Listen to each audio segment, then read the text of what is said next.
थोरै आए पनि प्रतिनिधि मूलक रूपमा समावेश भएका छौँ। यो थोरै सङ्ख्या र यो प्रतिनिधिमूलक उपस्थितिलाई कमजोर सोच्यो यो सरकारले भने दिनगन्ती सुरु गर्दा हुन्छ भन्ने कुरा आम कर्मचारीहरूले देशभरिबाट निस्किने विद्रोहले त्यसलाई सङ्केत गर्नेछ।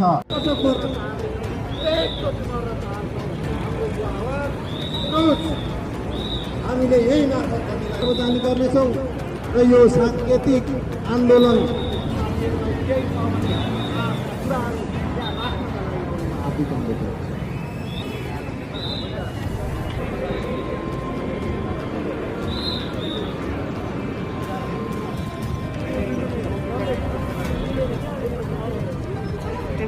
यो तपाईँको माग हो, यो 40% बढुवा तपाईँलाई चाहिँदैन।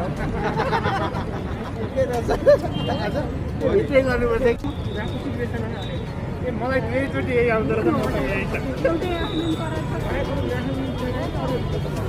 13 र 14 नम्बरको निकाल्नु न।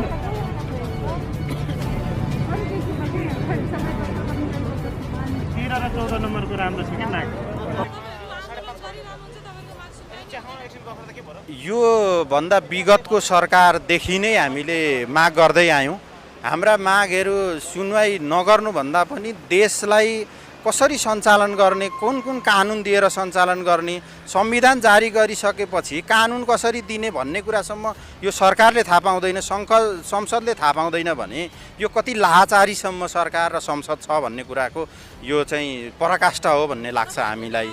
हामीले दबाब होइन, हामीले पटक पटक कार्यालयहरू नै बन्द गऱ्यौँ, मागहरू राखिरहेका छौँ। हामी निजामती कर्मचारी हौँ, जनताको सेवा दिनुपर्छ। जनतालाई सेवा गर्दा गर्दै हाम्रा मागहरूलाई राख्नुपर्ने अवस्थाहरू सिर्जना हुन्छ।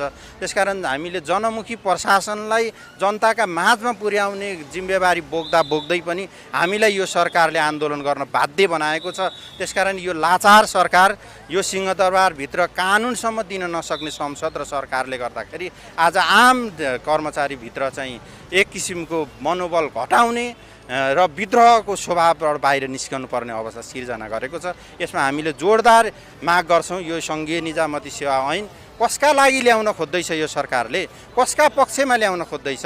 यो 5-7 वर्षसम्म सल्लाहसम्म गर्दैन, छलफल गर्दैन र नाजायज र केही मान्छेहरूका उच्च प्रशासकका कुरा सुनेर हाम्रा विपक्षमा हाम्रो कानुन र निर्देशिकाले जुन कुराहरू बोलिरहेको छ, हिजो जुन सेवा सुविधाहरू हामीले खाइरहेका छौँ त्यसलाई कटौती गर्ने किसिमबाट चाहिँ आज मस्यौदा ल्याएको छ यो सरकारले भन्ने कुरा हामीले सुनेका छौँ। त्यो